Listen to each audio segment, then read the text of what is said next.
What's up, guys? Thanks for coming back and tuning in to this week's episode of DIY Dad. Today we're going to talk LED backlighting.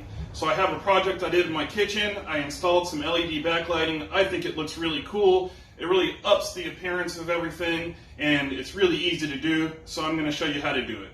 So stick around and we'll get to it.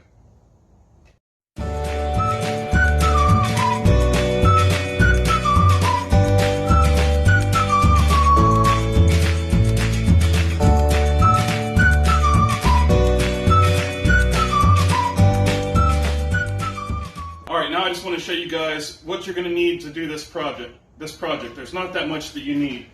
Number one is you're going to need some diffuser strips.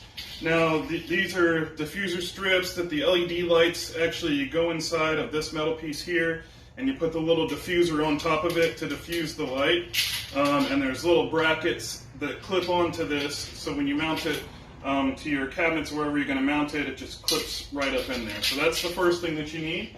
Is some of those, and you're also going to need some screws to screw it up into the cabinet. Of course, you're going to need the LED strip light kit. I just got one kit and it was enough to do everything. This was 52 feet of strip light, and it's pretty cheap. I got it off Amazon. If you're like me, I'm extra, so I like to solder everything. So I used a soldering iron. With these LED strip lights, you can actually use this little clip style connector, so you wouldn't actually need to solder anything. But like I said, I like to go the extra mile, and I really like this Ryobi soldering station here.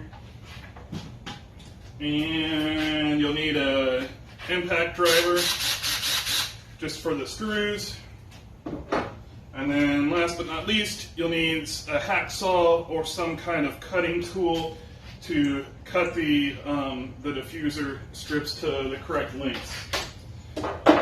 So let's jump forward to the kitchen and let me show you what it actually looks like in the kitchen. Alright guys, so here we are in the kitchen. So to show you the backlights, let me show you here. Alexa, turn on kitchen backlights. If you'll notice down here, you see them turn on. I can actually turn them different colors. Alexa, kitchen backlights red. Alexa, kitchen backlights red.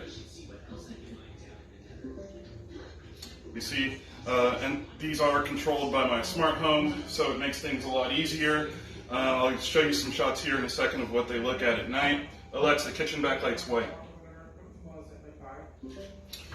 But they're really easy to install. Let me show you how I did. Okay, so we'll start over here. That's the controller, the smart home controller for it. You see I just have them plugged in right here. There you can see there is the little clip up there, that little metal piece.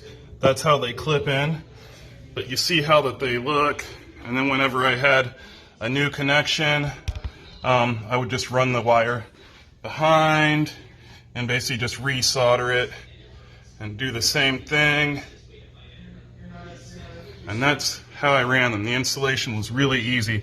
Just one screw to screw those clips up, put 2 clips in each one, and then just snap it in after you get everything soldered together and ready to go. So you see it's a really easy project, and it gives your kitchen a really dramatic look. So here, let's fast forward to night so you can see what they look like. And this is what it looks like at night. So just so you can see the color function, Alexa, turn kitchen backlights green. Kitchen backlight red. Which is my favorite? Kitchen backlight yellow. What is my favorite? Kitchen backlight white.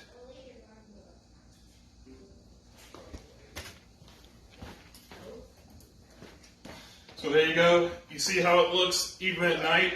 It's very useful because it can almost be used as a night light.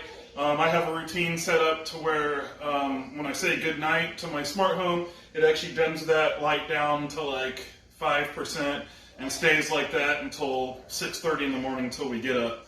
So that was just a little demonstration so you could see what it actually looks like. I think it looks really cool. and I think it's a fun little, neat little project to do. So if it's something that you like to do, I highly recommend it. Just to show you guys one more time, this is a little different. I've actually put the backlights behind my TVs too. So I've hung my TV on the wall and I put the backlight on there, and then it's also controlled with my smart home too. So it's actually kind of nice because you can walk around at night and not really need any lights on, and I just really like the look. So just another tip, you can use it behind your TVs too. Alright, there we go, that was the whole project. Like I said, this one's really easy. It's as easy as just screwing in the brackets, measuring out the length that you need, snapping it up there, and soldering your connections or using the little clip connections to put everything together, and you're ready to go. I really like the smart home integration stuff because you can set routines to make it brighter or dimmer at certain times of the day or night. Plus you can just control it with your voice, and I really like that. So, like I said, I'll just leave a link down in the comments for the materials that I used. And as always, like this video and subscribe to my channel if you haven't. And I'll see you guys next week. Take care.